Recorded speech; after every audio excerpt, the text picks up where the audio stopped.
Okay, I'm here today to talk to you about trafficking, or rather the hidden hands of trafficking, the consequences of trafficking, and the lives that it continues to destroy. In 2001, while I was working for Time magazine, I was asked by my bosses to do an investigative piece on the arms smuggling route in Southeast Asia. They wanted me to look at the main supplier or suppliers, the buyers, the sellers, and also to investigate if the different militant groups in Southeast Asia was also buying weapons from the same supplier. It took me a few months of research as well as investigation to find out that the biggest supplier of weapons at that time in 2001 was the Royal Thai Army. And I had to work with a Malaysian arms smuggler called Din in order to be able to see an arms transaction so that I can write a first person's account for Time magazine, as opposed to, of course, finding the easier way, which is to interview Din and then to write the article.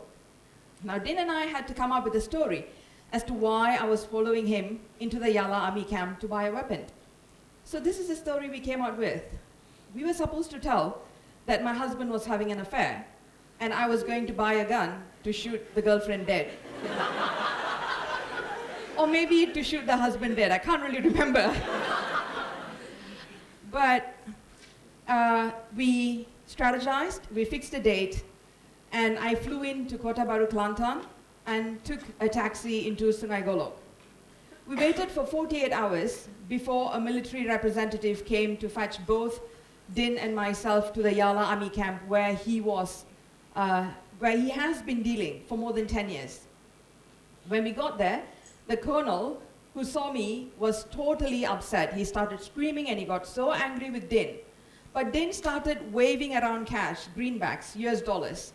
And he started buying more weapons, and he also placed orders for ammunitions, grenades, Smith & Wessons, and Brownings, and that kind of pacified the colonel.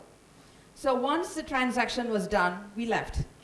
On the way back to Sungai Golok, Din got a phone call, and then he told me that he needed to leave earlier than expected because he had to get back to Chiang Mai the very next day to bring a group of young girls to cater to the needs of Malaysian men, very old Malaysian men who believed that having sex with young girls will make sure that they lived longer and that they will not get HIV or AIDS. Now, at that time, in 2001, the word trafficking was so rare, it was not common at all. So I looked at Din as an arms smuggler and not a trafficker. Fast forward to 6 years, I was asked by Dr. Hartini Zainuddin, the very famous child rights advocate based in Kuala Lumpur, to do a story on baby trafficking. She told me specifically that I needed to get footage of the sales happening so that she can use that to lobby for better enforcement with the police. I agreed. It was a nightmare.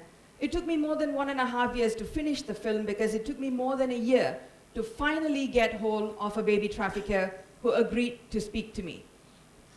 He told me that the traffickers operated a certain way, and that is to go looking for absolutely poor, vulnerable people whom they can then exploit. And it will be easier if the couple already have 2 or 3 children, because then it's easier to persuade them to let go of their babies. So this is the strategy. And the minute they identify them, and the minute the woman agrees to sell the baby, they take the baby away, and the money is delivered on the spot. Now, they also told me that they had to cater for increasing demand, and so they came up with baby farms. Baby farms are worked solely by migrant workers. It could be any migrant worker that you know, from your domestic help to anyone. A woman who agrees to become a surrogate mother, and the minute she agrees, the traffickers will go around looking for good-looking men, because good-looking men equals good-looking babies. And babies, particularly baby boys, who are fairer skinned with almond-shaped eyes, will fetch a way higher price than a tan complexioned baby. Now, it's not true to say that all of these babies who are sold, who are trafficked and sold to adoptive parents will end up in a bad way. That's not true at all, because yes, we do know of many cases where they have good access to education and a better life. But there are also many more who end up being dumped back into the adoption ring, into the adoption process. Now, how does this happen? When the child is about 4 or 5 years old, the parents, the adoptive parents, will pick out the fact that they may have mental, emotional, or even physical challenges and any form of chronic illness. When they find that out, the first thing they do is to take the baby, to take the 4-year-old child, and to dump the child back into the adoption process. Now, according to the trafficker, it's impossible to resell a 4 or a 5-year-old child because it's so much more easier to sell a baby. So what do you think happens to these children who are dumped back? Anyone has an idea? Exactly. The children are then sold into the child sex trade, or they are absorbed by the begging syndicates, both in Malaysia and in Thailand. In Thailand, it's absolutely horrific because they maim the children. The limbs are broken. Either the legs or the hands are broken so that they elicit more sympathy as they go out begging on the streets. Now, when we talk about the child sex industry, I'm not just talking about the child sex industry in Thailand or Cambodia. I'm also talking about the child sex industry in Malaysia. Now, how many of you know that there is a child sex industry in Malaysia? Please put up your hands. Nice. I'm so glad that I can see a few hands. 7 years ago, I did an investigative film to expose the child sex industry in Malaysia, again for Dr. Hartini Zainuddin, who said that it was literally impossible to convince anyone that there is a child sex industry. So we needed evidence, we needed proof. It took me 2.5 years to complete the film because it took me 2 years to find the children. I eventually found 3. One was from Indonesia, the other one was from Thailand, and the third girl was from India. Now, for the purpose of this talk, I'm going to call her Maya. Maya was 13 years old when she was brought into Malaysia. She told me that life was relatively good for her in India because her father was working, so there was money for food, there was money for rental, and she and both her siblings were able to go to school. But all that came to an abrupt halt when the father had a heart attack and died, leaving the mother completely stranded. She had no education and no skills. She had never worked before. So after a few months, the family had no money for food, rental, and all the children had to stop schooling. Now, it was at this time that the trafficker approached them and told the mother that Maya had a way better life in Malaysia, working as a domestic help and earning 1,500 ringgit a month. Now, 1,500 ringgit translate into 20,000 rupees in India, and that's a lot of money for Maya's family. So Maya's mother reluctantly sent her to Malaysia. When she got here, she was locked up in a room for 4 days straight, and after the 4th day, the guy took her out for lunch in brickfields. And Maya told me that a few minutes into eating, she felt very dizzy and absolutely weak in the body. She was taken back to her room, and she told me that even though she was in a daze, a few men raped her that day, after which she was sold into the child sex trade. In August this year, I premiered a film on Rohingya child brides, Rohingya girls who are as young as 11 to 15 years old, who are trafficked and sold to Rohingya men in Malaysia, who buy them for 7,000 to 8,500 ringgit, anywhere in between. That is already a lot of money for them. But they either make a deal with the trafficker or get money which they borrow from their family and friends in order to pay and buy a child bride. Now, I'm sure many of you know what is happening in Burma.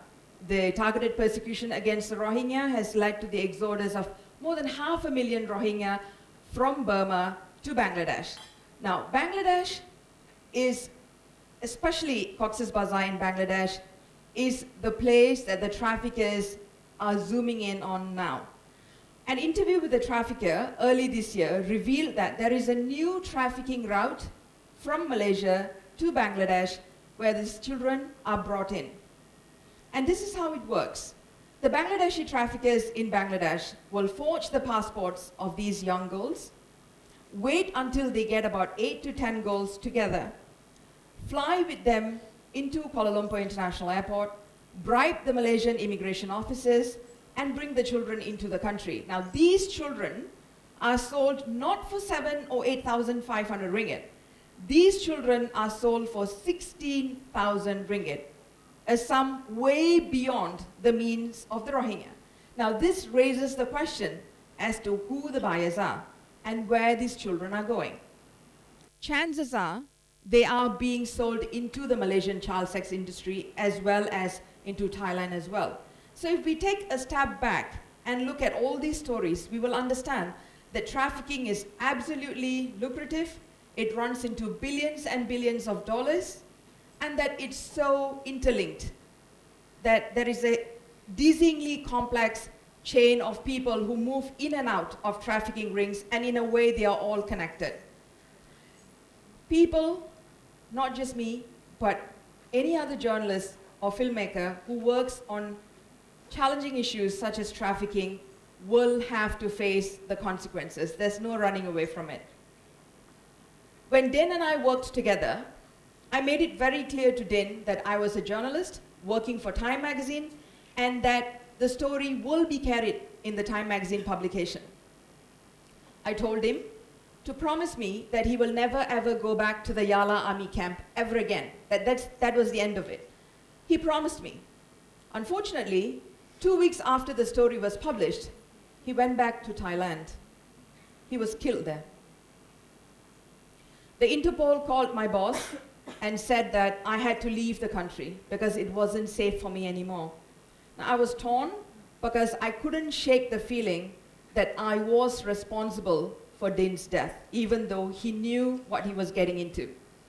And also, I had to leave my children in Malaysia and go back home to India, where my dad comes from. My son was 12 at that time, and my daughter was 5. I had to leave both of them, and I had panic and anxiety because I was really afraid for their safety. When I was doing the baby trafficking story, we did the interview with the trafficker anonymously. I shot him in silhouette, which means you will never be able to see his face. And also because sometimes the police or the other enforcement, they will come and ask us to give them the tapes. So what I did was I made sure that throughout the entire duration of filming it, we never filmed his face so that we can give them anything that they ask for and they will never be able to see the face of the trafficker. Despite that, at the end of the interview, the trafficker told me that if anyone found out his identity, he will traffic my daughter across the border and sell her into the sex trade. I was terrified because I didn't tell him anything about myself, so obviously he had done his homework and he knew I had a daughter. I was worried that he may know where we lived. I was worried that he may even know my daughter's movements.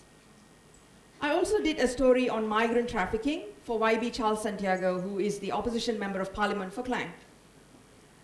That evening, I had scheduled an important interview with the trafficker. But in the morning, I had to rush out because I had a corporate video to film. I left the house. 10 minutes later, I told myself, oh my God, I've forgotten something really important. So I went back home. It took an entire 20 minutes. And I went home, opened the door, and saw the house completely ransacked.